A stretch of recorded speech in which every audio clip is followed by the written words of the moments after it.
Raël, je l'avais déjà vu depuis que j'avais 4 ans, puisque je l'avais au stage, mais je n'avais jamais parlé avec lui.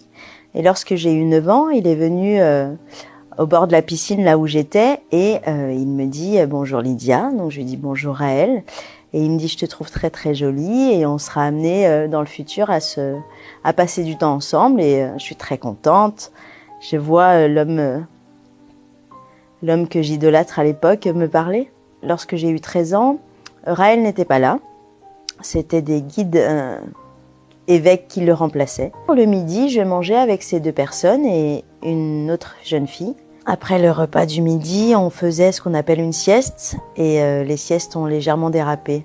Pendant ces siestes, on m'apprend, on m'incite à faire des fellations. Quand j'ai 18 ans, ça faisait déjà 3 ans que j'étais plus dans le mouvement raélien suite à mon passage au foyer et à mon retour chez mes parents. Je reçois un courrier de Raël qui me dit que je suis pardonnée et que je suis la bienvenue dans le mouvement raélien quand j'aurai 18 ans. Quand j'y retourne et que je revois Raël quelques temps après, il me propose d'être proche de lui dans une fonction où je serai cordon doré, plume rose.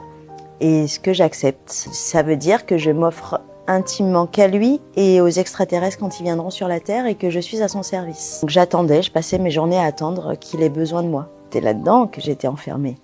C'était pas physiquement.